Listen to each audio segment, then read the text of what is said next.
Let's see how realistic these flipper flop shows actually are. It's not that bad. All right, well, first off, you just gotta check out this bluish house right in the middle of this neighborhood. Looks like somewhere dry with that front yard. It's a little bad. Yeah. Yeah, this is about the same shape that you would have on like a normal house that you'd be buying on an off-market deal. This is a looker. It's kind of ugly. Needs landscape. Yeah, so the paint is peeling in some areas that would be of concern. Around windows, you want to look for any sort of signs of rotting. Windows are usually where water is going to be taken on. Obviously, this place is going to need a new roof. Siding is going to have to get repaired at minimum, and paint. Driveway seems to have a little bit of cracking up here next to the garage door. Obviously, they're going to have to redo the garage door itself. Good. Definitely looks special. I mean, I can tell just by that chair sitting there that it's probably. Let's go. Oh, Check that out. That's from a smoker on the inside.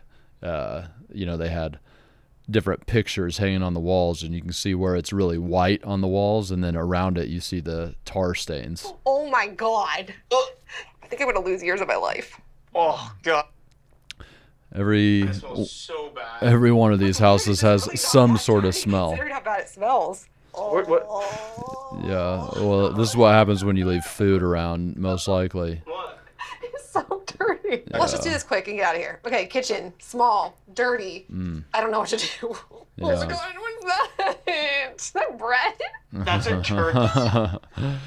That is disgusting. This Yeah. turkey has been sitting there for like 20 That's the years. smell. Jeez. Yeah, you'll find actually when a sign people here leave when people leave food like this, it makes for a stinky house. Like most of these houses that you're going to go into have like a stale smell, like you can almost smell rat poop mixed with cigarette smoke and some sort of like moldiness. But man, when people leave food either in or outside of the fridge, it is pretty bad.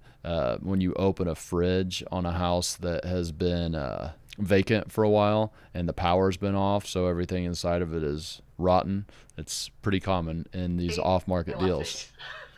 Kitchen, 20,000. Okay, let's move Kitchen, on. 10,000. No way. No way. Yeah. You're fooling yourself. I would say that it's much more like $10,000 or less. Like even though a house is super disgusting, the renovation is the same. Clean out might be a little bit more. Usually what you want to do is have somebody separate do the clean out and maybe even some small demo, and then you hire other contractors in to come do the work. That way they don't have the filter put on the project when they go to bid it of this is a disgusting house. You get the disgusting out and then you have people come bid it. But anyway, once the disgusting is out, which might cost a few grand to get all that crap out of there, then it's just a normal kitchen remodel. And you're putting in some new cabinets, new hardware, new countertops, a backsplash, just like any other kitchen. Once again, the disgustingness doesn't make a difference. Kind of small. Bathroom number 1. This bathroom, I'd say about 10,000.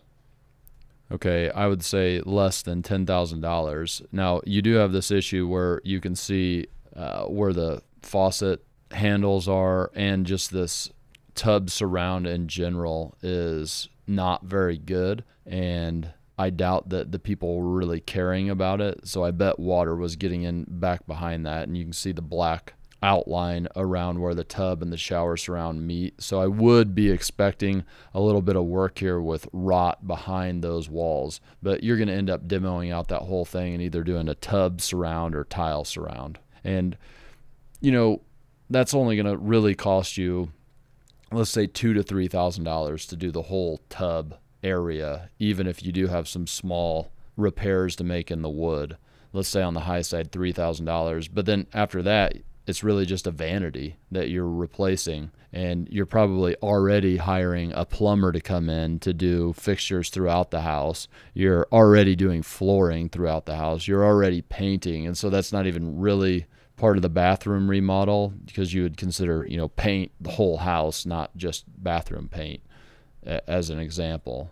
So I would say really the extra cost for the bathroom is going to be like $5,000. Oh my gosh. Yeah, it's pretty messy, What? which, So that gross. you'll find some weird stuff under there? in these houses. Definitely have So is found this weird considered the stuff. master because it has its own bathroom?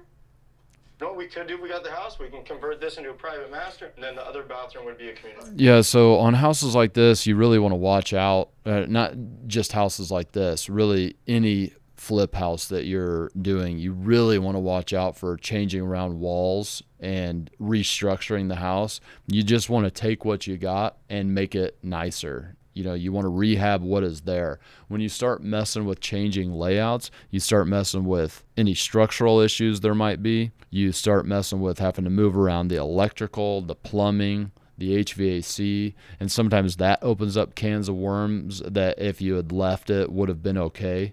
Things are working right now, but you open up a wall, strip down all the drywall, now everything is exposed to new codes, which obviously if there's problems inside of the wall, you want to fix them. But just because something got built 20 years ago doesn't necessarily mean it's a problem, but it does mean that the codes have changed. So if you open up that wall, now it's no longer grandfathered in, and so you open up a can of worms that leads to a lot of expenses that you might not have expected. So a policy for us is not to change floor plans unless it just makes a whole lot of sense and it's going to be easy to do. For instance, if there's a really big room and just building a wall would add a bedroom, that might be a smart layout change. But to start moving walls around completely always gets into costs that you weren't expecting.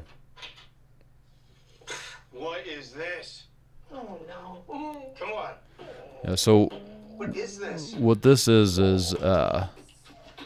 it's a What's going on? it's a sign of something that you really want to watch out for, which is what I call a pro DIYer. This is somebody who thinks they know how to renovate. Like, this obviously wasn't a professional contractor that got hired to come in and do this stuff. If permits were pulled on this, they would have been subject to a lot of different building requirements. So this is somebody who thought they knew what they were doing, and that usually means that they think they know how to do electrical work and plumbing work, HVAC work, and framing work. And so this is what I can see, and that's bad. The question to me is, what can I not see inside of those walls? And so when I start seeing signs of a pro DIYer, I start to get a little bit concerned about even buying the house. Here. Someone lived in here. Okay. Okay, but before we leave, let's look around. There's something to see. It's a garage. They turn into a bedroom. There's lights running up there. There's like special creepy things. I don't know what's going on in here. Yeah, so there's some signs of bad electrical there. This is a 3-bedroom, 2-bath, 12 bedroom, similar size. So the guy wants 370, right? So if we put, let's just say the rehab 70,000, it's comping at about 500,000. You got to fix. Okay, so he's saying that they're going to get the house for $370. They're going to do a $70,000 renovation on it, and then they're going to sell it for $500,000. And the issue with that is, if they sell for $500,000, it's not like they get all that $500,000. They have to pay off the real estate agents on both sides. Now, even if they are real estate agents themselves, they still need to consider the real estate agency as a separate business than they're flipping. If they're just making money because they're not counting that cost, they're kind of fooling themselves. All right, so $500,000, you could expect to pay around 6 to 7% once you pay real estate fees plus other closing costs, plus, inspection resolutions and that kind of stuff. And so now we're looking at, let's do some quick math. You'd have a gross profit of $465,000 after you paid the other stuff out. And so $465,000. Remember, we're getting the house for $370,000, and then we have $70,000 worth of renovations. So that's a $25,000 profit just with that. And there's some things we're not including here, like closing costs when you buy the house. You're not including the cost for money. So most people have to borrow money. They would have to borrow the purchase price plus the renovation, which would be borrowing $440,000. So let's just say they paid 5% of that as interest. That would be $22,000. So already they're basically at zero profit. That's if nothing goes wrong. So let's see if maybe they get a better price, or, knowing how this show works is they'll end up selling it for more than $500,000. But you know, still that'd be way too tight for you to make a purchase decision on that big of a price tag. When it's done, maybe we should be able to get 515, 520. But this is definitely the smelliest house. This house has not been taken care of. I'm skipping so they don't copyright claim me here. We have to deal with the turkey. Yeah. 5 inches deep. Okay, let's see here. All right, so they're doing their demo, and More treasures? oh, there we go. Oh, jeez. That's a huge crap. That is 5 Okay, inches well, deep, this is 2 inches wide. Hollywood for sure. Remember when we were at the beginning, we saw that. Look at that right there. See that? Okay, so we saw that there. They obviously saw that when they were buying the house, but you know, you need conflict and tension to make this thing Hollywood. But you would know that that was there. And so the question to me is that included in their $70,000 renovation because they knew this before, or is it getting added now? But here they go. They find this crack, which, you know, it sucks, but it's not really that big of a deal. The garage is a pad. And so if the pad split in the middle of the garage, it's not really that big a deal. If it split underneath like walls that are structural, then you have somewhat of a problem. And if that house is on slab and it extends through the house, then you're going to have some issues that you probably need to deal with. But so what we can see doesn't look too bad. Treasures? Oh my God. Uh-oh. Oh, jeez. That's a huge crap. That is 5 inches deep, 2 inches wide. It's not going to be 5 inches deep because the concrete's probably not that deep. The concrete's probably, 4 inches deep, but whatever. It goes through. How far back's that thing go? Whoa. Oh my Are you feeling tense? back a ways, dude. Oh, man. Oh, it could be the worst thing That's a good ever. thing. At least it doesn't go through the whole house. Oh, saved by the About bell. $4,000. Okay, well, it's not going to cost $4,000 to fix that. I mean, worst case is you had to cut that out and re-pour it, and it might cost that, but they'll likely be able to jack it back into place and just patch the crack. But notice this here. So now they're adding another $4,000. All right, so they did add the $4,000 to the $4,400, plus we still have to borrow money to do this, and so they're already at a loss right now. In the kitchen. Hey. Hey. All right. Electric's done. So- Plumbing's done. I wonder how much electrical that guy actually does. So this is interesting here. The this old vent pipe.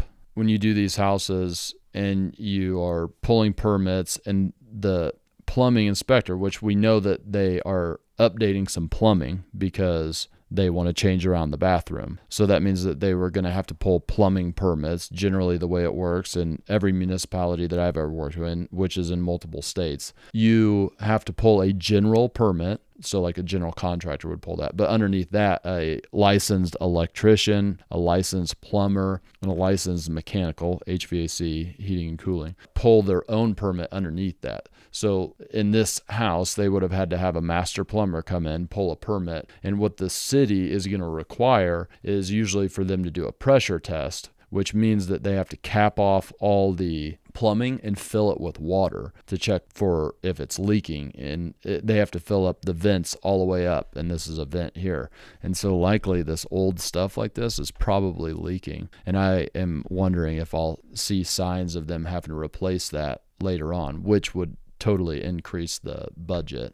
Just always checking if they're actually making money on these things. Horrific smell's gone. Now we have to come up with layout. You can be able to see into the kitchen and make it have a better flow.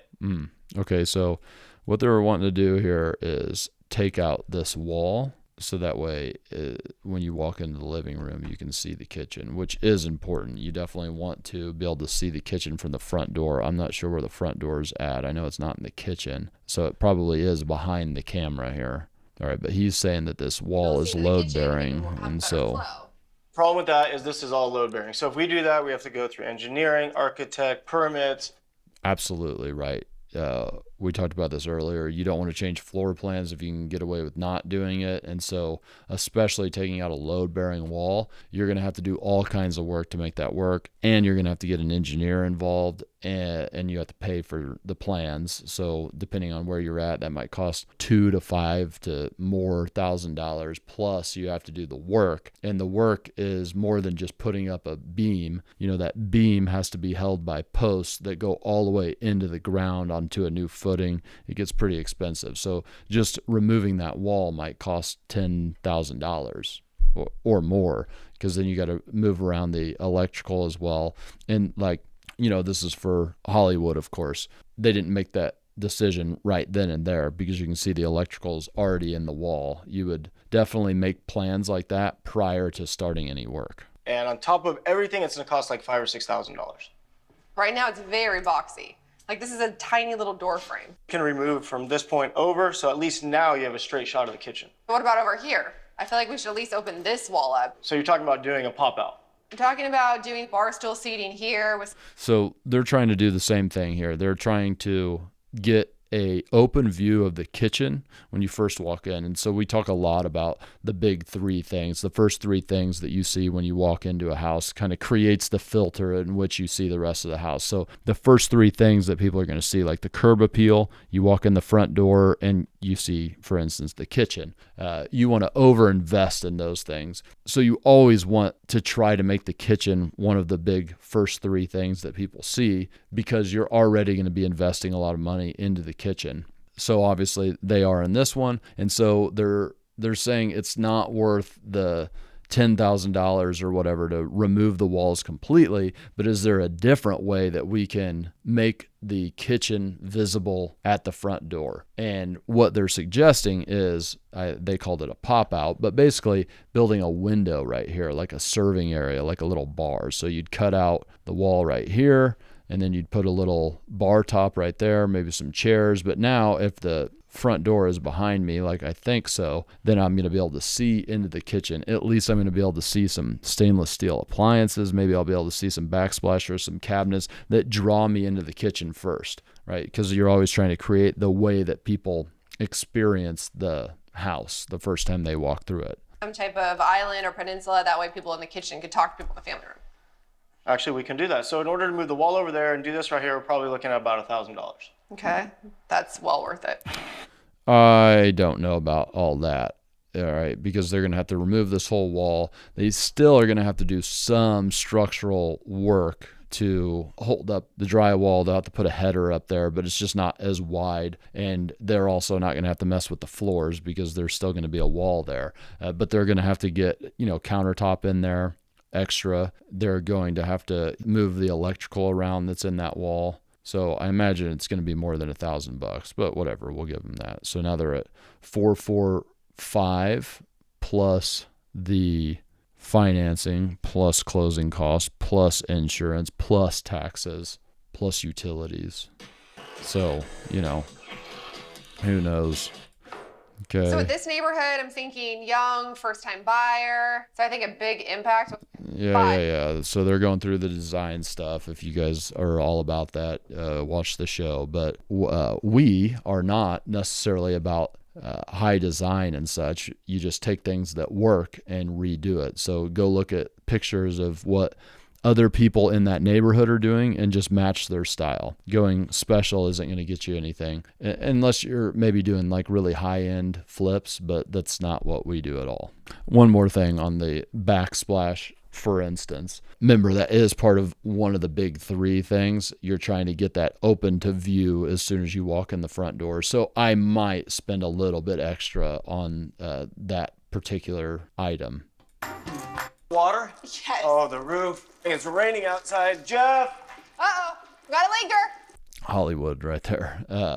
So looks like the roof is leaking and they're surprised by it. But I mean, it's pretty obvious that when you walked up to this house that roof was going to need replaced. Not only that, but the color was so crappy that even if it didn't need replaced, you got to do something with that. Otherwise, you're never going to get a good curb appeal with the house. You're going to want something that's more modern than that light brown look. But, even from the start, you could see that those shingles were older, and what you're looking for is discoloration, any curling of the shingles. You want to see how many layers of shingles are put on. You can only have 2 layers of shingles before you have to strip the whole roof off and replace it. You want to look for any bowing, any, skate park type of roofs is what we call them, when it looks like a half pipe. That means that actually the decking underneath the shingles is rotted out. So you also have to pay for new decking, which is not quite a structural repair, but it's expensive. Most roofing companies will have a price per sheet of decking that they have to replace. This is actually a great tip for you, that most roofing companies might say something like, hey, I think that we need to replace a few sheets of that, and they'll add it into their price. But most of them have contracts that say that if they run into more decking that needs replaced, that it is X amount per sheet. And a lot of times I've seen where people will say it's going to be 5 sheets, but then it ends up being 20 sheets. But, in the contract, it said that they have the right to go ahead and add whatever they need. Because you'd have the roof stripped off. So if it were to rain, like while they were doing the work, it's almost like an emergency thing. So I would make sure that I ask some more questions about how many sheets of plywood of decking that they think they're going to need to replace. The roof come off that easy. Oh, the whole roof's shot. Even the ridges. Look at all those shingles. Surprise, Just sitting right surprise. there. You need a new roof. All the existing This shingles. whole thing's Yeah. gonna have to be torn off and So, that's the thing, is it was visibly noticeable.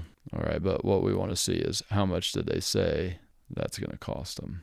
3 roofs. You can only go over 1 layer of roofing, and we're pulling up 3 to 4 layers right now. Jeez. This is probably going to be 10 to 12 grand. 12 grand, huh? So, Okay. Yep. Looks like it. pull the So roofer out and let's see. Now we were at 445. Now we're at 457 plus financing plus taxes, insurance, etc., etc. It's a 3-bedroom, 2-bath. Okay, here come all their people. After a week on the market, we received multiple offers, which drove the price up to $540,000. They ended up receiving multiple offers, and it pushed the price up to $540,000. So quite a bit over what they thought initially. But remember, when you're underwriting a deal, it's about what you think initially. And so what they thought initially, if you go back at the beginning of this video, what they thought initially definitely wasn't enough to make them make a buy decision. It wasn't a good enough return. The deal was way too tight, if not losing money right from the start. But anyway, we know now that they have spent $457,000. We did not add any in for taxes, insurance, utilities, other holding costs. So let's just say that it's another $3,000. No, let's say $2,000 to be on the safe side. All right, so we're at $459,000, and they definitely had to borrow money to do this. Maybe they didn't, obviously, but most flippers are going to need to borrow money to do this. And I usually like to think of every flip as 10%, whatever my costs in totally, acquisition plus rehab plus the other costs, 10% is going to be interest payments, because most hard money loans work where you put points down to start. So maybe like 3 or 4 points as an origination fee, and then maybe like 12% annualized paid monthly, which usually on like a 6-month project equals around 10%. But let's just be on the super conservative side. Maybe it's the opposite of conservative, but let's say it's only 5%.